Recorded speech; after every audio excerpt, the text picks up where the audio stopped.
So the functions of the plasma membrane. It's of course a physical barrier, and it helps in the regulation of the internal environment.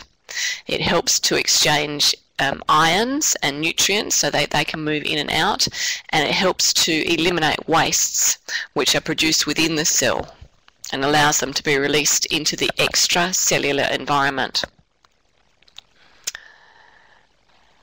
The plasma membrane helps in the sensitivity, maintain the sensitivity of the internal environment when compared to the extra-cell composition and also chemical signals.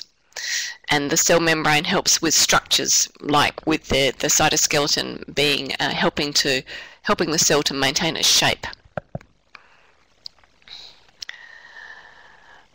So the membrane is made up of a phospholipid bilayer.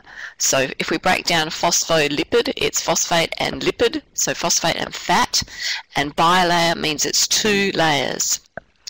So whenever you put fat on top of water, it will maintain its shape, so fat and water don't mix together. So the phospholipid bilayer has two heads. It has the hydrophilic heads. So hydrophilic means it loves water, and they're facing towards the watery environment, both inside the cell and outside the cell. And then you have the hydrophobic fatty acid tails. So hydrophobic mean water hating, and that's facing towards each other inside the membrane. And it's a barrier to water and ions, which can be soluble compounds. So here's a diagrammatic representation of this cell membrane. So remember, it is a two-layer of phospholipids. So what we're looking at, if we're looking at the picture, you can see that we've got the purple shaded area at the top of the picture. That's the extracellular environment, so the environment outside of the cell. Now the bottom of the picture, where you've got sort of the buff coloured, that's inside the cell. And the membrane separating it, of course, is the plasma membrane. You can see all the little red pinky bauble bits. So that is the hydrophilic layers, the water-loving layers, and the tails are the hydrophobic lipid tails, and they're pointing towards each other. So you can see there that it is two-layered, bilayer.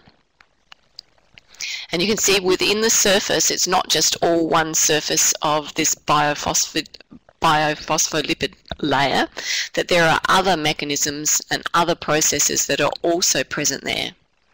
So we've got a gated channel, right as you're looking at the picture to your left, and then we have an integrated protein with a channel,